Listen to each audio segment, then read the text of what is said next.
Hello dear students, आज हम discuss करेंगे class 10th exercise questions from chapter first chemical reaction and equation, जिसमें first question है which of the following statement about the reaction below are incorrect. और equation दी हुई है 2PbO solid plus carbon gives us 2Pb solid plus carbon dioxide in gaseous state, जिसमें first option है lead is getting reduced, carbon dioxide is getting oxidised, carbon is getting oxidised, lead oxide is getting reduced.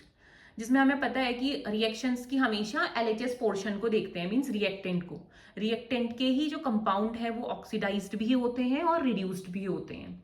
तो सबसे पहले हम देखेंगे कि lead is getting reduced. तो lead तो प्रेजेंट ही नहीं है LHS पे, तो हम कैसे बता सकते हैं कि वो ऑक्सीडाइज्ड हुआ है या रिड्यूस्ड। तो ये ऑप्शन इनकरेक्ट है, इसे हम इनकरेक्ट की कैटेगरी में डालेंगे पहले।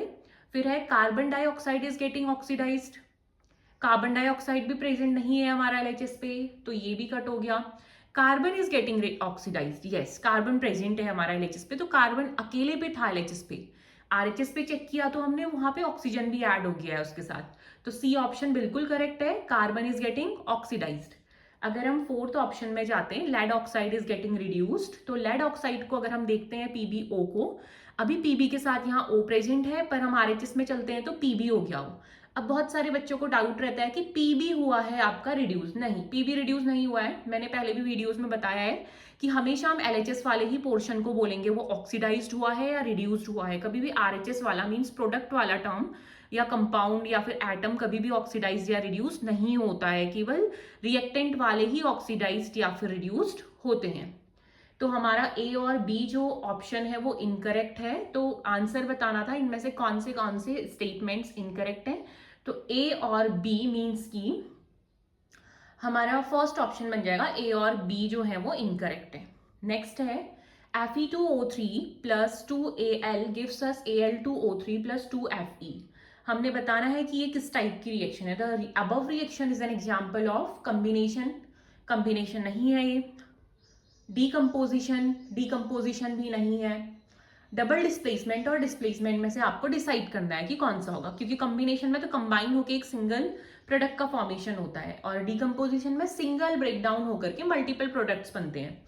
अब डबल डिस्प्लेसमेंट में डबल आयन एक्सचेंज होते हैं, पर यहाँ डबल कंपाउंड्स तो प्रेजेंट ही नहीं है, तो ये सिंपली डिस्प्लेसमेंट रिएक्शन का एग्जाम्पल हो जाएगा, जिसमें जो Al है वो ज्यादा रिएक्टिव है एज कंपेयर टू Fe। तो Al ने Fe को डिस्प्लेस कर दिया Fe2O3 में से और खुद जाकर के वहां अटैच्ड हो गया, Al2O3 प्लस 2Fe बन गया। तो ये डिस्प्लेसमेंट रिएक्शन है। So answer is D option, displacement reaction. Third question, what happens when dilute hydrochloric acid is added to iron filing. अब आप लोगों ने डाइल्यूट हाइड्रोक्लोरिक एसिड लिया हुआ है, उसमें आप लोगों ने आयरन फिलिंग्स डाली हुई है। Tick the correct answer. इनमें से आंसर कौन सा करेक्ट है उसे टिक करना है, मैं टिक मार्क करना है। Hydrogen gas and iron chloride are produce. तो यहाँ पे बोल रहे हैं हाइड्रोजन गैस प्रोड्यूस होगी और आयरन क्लोराइड प्रोड्यूस होगी।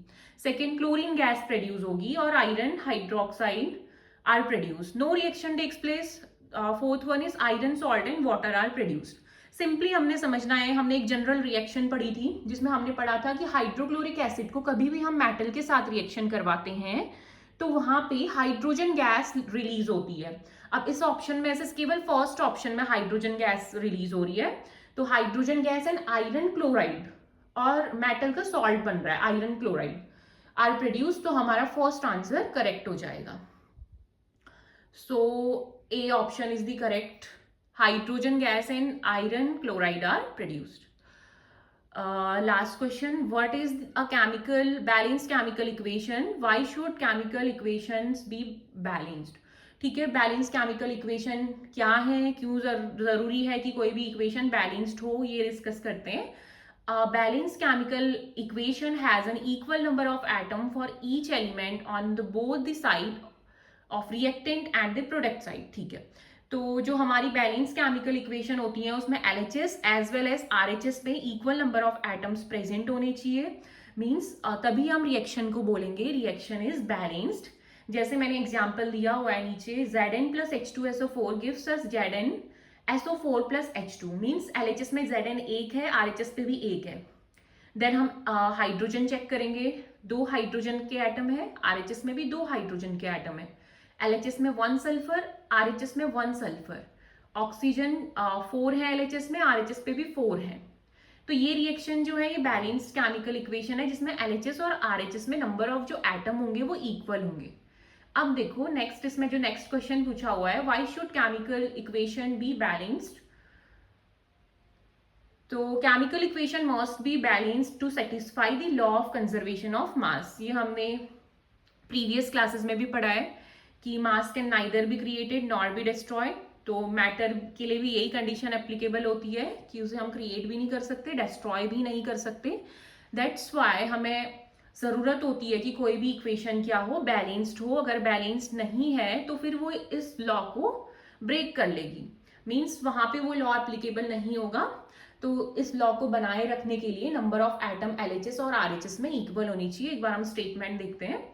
Chemical equation must be balanced to satisfy the law of conservation of mass. Basic यही है कि law of conservation of mass को सेटिस्फाई करने के लिए हमें इक्वेशन का बैलेंस्ड होना LHS और RHS में नेसेसरी होता है, which states that matter can neither be created nor be destroy in a chemical reaction. जैसे एक इक्वेशन लिखी हुई है नीचे, Zn plus H2SO4 gives us ZnSO4 plus H2।